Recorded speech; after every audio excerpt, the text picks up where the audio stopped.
Assalamualaikum warahmatullahi wabarakatuh. Selamat sore, kawan-kawan S1 semua, serta Ibu Dewi. Saat ini saya sebagai perwakilan di kelompok 8 ya, ingin mempresentasikan mengenai materi cultural conflict dan American Cultural Categories atau yang bisa dibahasa Indonesia kan konflik budaya dan kategori budaya Amerika. Siapa di sini sih yang nggak tahu tentang budaya-budaya di dunia ini? Berbagai macam budaya ya di dunia. Ada budaya itu Amerika, Papua, Cina, dan sebagaimana lainnya lah. Dan tidak terpungkiri juga adanya konflik yang bisa terjadi dikarenakan kesalahpahaman atau ketidaksetujuan dan berbeda pendapat. Nah, di sini saya Rizky Adliansyah, Akbar, dan Alif Royan Hasibuan akan mempresentasikan mengenai materi kami hari ini. Jadi tanpa panjang lagi, langsung aja kita mulai ke latar belakang mengenai cultural konfliknya ya.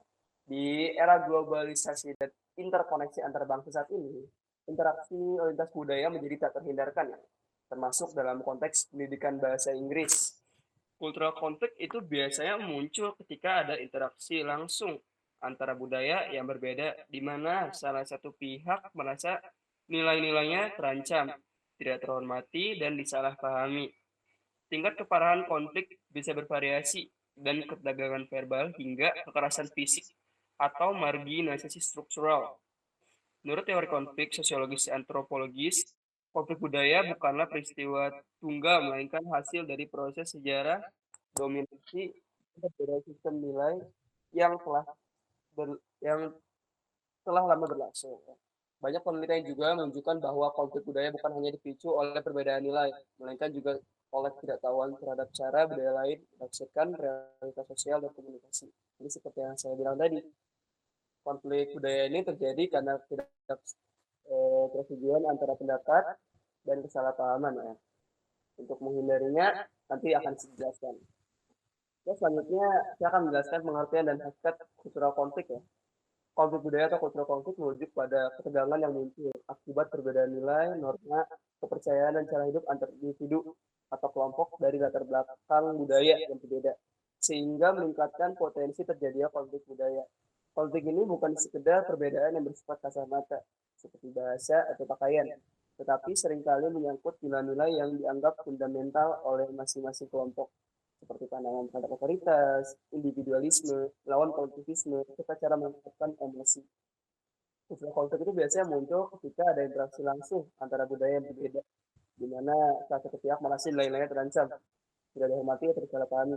Tingkat keparahan konflik tidak bisa bervariasi, dari ketegangan verbal hingga kekerasan fisik atau marginalisasi struktural. Jadi seperti yang saya jelaskan sebelumnya ya, jadi ini sama pengertian tingkat kultural konfliknya. Itu. Selanjutnya adalah stereotype, prasangka, dan multikulturalisme dalam struktur budaya. Ya, salah satu penyebab utama konflik budaya itu yaitu keberadaan stereotype dan prasangka. Stereotype ini adalah pandangan menyederhanakan dan menggeneralisasi terhadap suatu kelompok budaya, seperti menganggap orang Barat selalu individualistik atau orang Timur selalu pasif. Dalam masyarakat multikultural, tantangan terbesar adalah bagaimana berbagai kelompok etnis dan budaya hidup berdampingan secara damai. Ketika kelompok mayoritas memaksakan nilainya atas kelompok minoritas tanpa adanya ruang untuk ekspresi budaya yang setara, konflik dalam masyarakat multikultural juga dapat terjadi secara simbolik, seperti dalam representasi media, penggunaan bahasa, dan simbol-simbol publik. Jadi seperti itu ya, stereotip dan prasangka-prasangka yang terjadi dalam konflik budaya. Lanjut. Nah, ini fenomena nyata yang pernah terjadi tentang cultural konfliknya ya, yaitu yang pertama ada konflik budaya dalam dunia pariwisata. Ya, konflik antara wisatawan dan komunitas lokal itu muncul akibat perbedaan ekspresi dan nilai. Jadi wisatawan dari negara barat sering menunjukkan sikap liberal atau ekspresif ya, yang dianggap tidak sopan oleh komunitas konservatif, sehingga menimbulkan konflik sosial dan ketegangan antar budaya. Jadi ibaratnya si wisatawan ini yang dari barat, dia menunjukkan sikap yang attitude kurang lah seperti itu. sehingga menimbulkan konflik antar wisatawan dan orang-orang sekitar. Lalu yang kedua ada konflik identitas di Amerika Serikat. Di Red States ya, terlebih tepatnya lagi, konflik budaya itu juga menciptakan ketegangan antara kelompok mayoritas kulit putih dan kelompok minoritas dalam hal representasi budaya, hak sipil, dan identitas nasional. Fenomena ini mendorong gerakan seperti Black Lives Matter yang menantang dominasi nilai budaya Barat yang dianggap eksklusif. Black Lives Matter ini ibaratnya kayak orang-orang putih ini yang menstereotype orang-orang kulit hitam itu orang-orang yang rasis seperti orang kulit hitam tuh rata-rata kriminal dan hal-hal negatif lainnya gitu. Tapi dengan Black Lives Matter ini, jadi orang-orang kulit hitam juga ingin berbicara bahwa orang kulit hitam juga harus mendapatkan keadilan masing-masing. Seperti itu. Lalu yang ketiga ada cultural dislocation dalam pendidikan bahasa. Ya, dalam pengajaran bahasa, sepertinya bahasa Inggris juga, siswa dari budaya kolektivistik seperti Asia seringkali merasa tidak nyaman dengan pendekatan pembelajaran yang menekankan individualisme, debat terbuka, dan ekspresi pendapat langsung, sebagaimana lazim dalam budaya Amerika.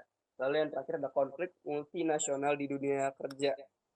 Penelitian terhadap karyawan Amerika dan Tiongkok ya sudah menunjukkan bahwa perbedaan gaya komunikasi, persepsi konflik, dan kepedulian terhadap wajah atau face concern menyebabkan kesalahpahaman dan produktivitas menurun dalam perusahaan multinasional. Jadi seperti itu fenomena nyata yang pernah terjadi dalam konteks kultural konflik ini ya. Nah, selanjutnya ada dampak buruk mengenai kultural konflik yang bisa terjadi melalui psikologis, sosial, dampak ekonomi, dan pendidikan.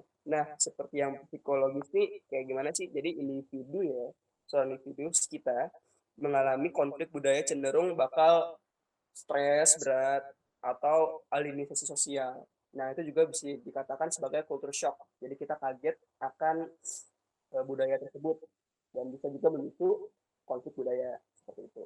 Nah, untuk sosialnya itu terjadi polarisasi, segregasi sosial hingga kekerasan berbasis identitas budaya atau etnis. Gitu. Nah, untuk dalam dampak ekonomi dan pendidikannya, jadi dalam suatu perusahaan multinasional, konflik antar budaya itu dapat menurunkan efisiensi kerja tentunya dan produktivitas. Dalam pendidikan, konflik menghambat proses belajar dan integrasi sosial siswa. Tentunya jika kita mengalami konflik budaya ya dalam semua apapun lah, konflik itu akan menimbulkan kurangnya produktivitas dan pemikiran yang jernih serta bakal menghambat proses belajar gitu untuk siswa seperti intinya. Dan solusi untuk mengatasi kultural konflik ini seperti apa sih? Yang pertama itu ada intercultural education ya, atau pendidikan antar budaya. Jadi pendidikan ini akan mengajarkan nilai-nilai keragaman, empati budaya, serta refleksi diri dapat ini ya mencegah prasangka dari konflik. Kurikulum inklusif adalah solusi utamanya ya. Lalu kedua ada mediasi budaya. Ini bakal akan memahami dua atau lebih sistem nilai dapat menjembatani konflik dan membuka ruang dialog yang konstruktif antara pihak yang berkonflik. Lalu yang ketiga ada penerapan kompetensi konflik. Ini dalam hal ini jadi mengembangkan kompetensi seperti mindfulness atau pemikiran, toleransi terhadap ambiguitas, jadi toleransi antar samanya ya, lawan sorry, dan kemampuan menyampaikan pesan secara sensitif budaya sangat penting untuk mencegah konflik. Jadi penyampaian pesan juga penting banget ya, sopan santun, etika. Jadi kita nggak bisa langsung asal ngomong aja gitu tanpa memikirkan budaya mereka atau tabunya mereka seperti itu. Oke, selanjutnya kita akan membahas American Cultural Categories dan yang akan dibawakan oleh salah satu anggota saya yaitu Akbar. Pada Bapak Akbar, mohon dipersilakan. Oke, terima kasih untuk Rizky. Sekarang saya ingin menjelaskan tentang American Cultural Categories. Budaya Amerika sangat berakar pada nilai individualisme yang mendorong masyarakat untuk mandiri, percaya pada kemampuan pribadi, dan berorientasi pada pencapaian diri. Berarti kebanyakan orang Amerika itu lebih tidak bertergantungan terhadap orang lain, melainkan dia ingin tetap fokus untuk melewati semuanya sendiri. Oke, di Amerika juga kebebasan juga menjadi landasan kuat dalam budaya Amerika, dan Amerika dikenal sebagai masyarakat yang berorientasi pada masa depan. Next, Iki. Sikap terhadap usia dan generasi. Budaya Amerika menunjukkan pola relasi yang lebih egaliter antara kelompok usia. Dalam banyak kasus, usia tidak selalu menjadi penentu otoritas seperti dalam budaya Asia dan Asia atau Afrika. Namun, pola ini seringkali menimbulkan kesenjangan antar generasi, khususnya dalam komunikasi lintas budaya. Misalnya, pendidikan dari budaya yang menjunjung tinggi hierarki usia mungkin mengalami kesulitan beradaptasi dalam lingkungan pendidikan Amerika yang sangat yang sangat partisipatif dan dan serta perbedaan generasi juga terlihat dalam gaya hidup dan teknologi. Generasi muda di Amerika cenderung lebih terbuka terhadap keragaman budaya dan nilai-nilai baru. Sedangkan generasi tua masih mempertahankan nilai-nilai tradisional seperti patriotisme dan konservatisme. Next, Ki. Dan sini ada kebiasaan dan gaya hidup.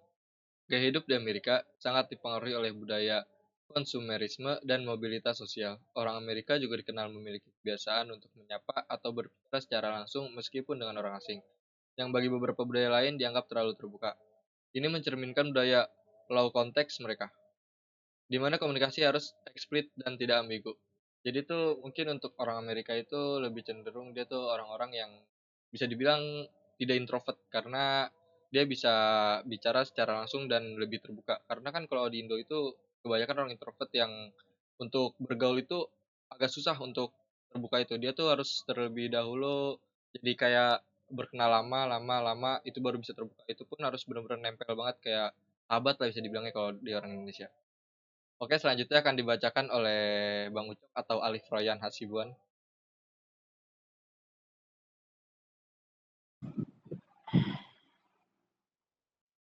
Oke, terima kasih kepada Akbar dan Iki. Saya akan melanjutkan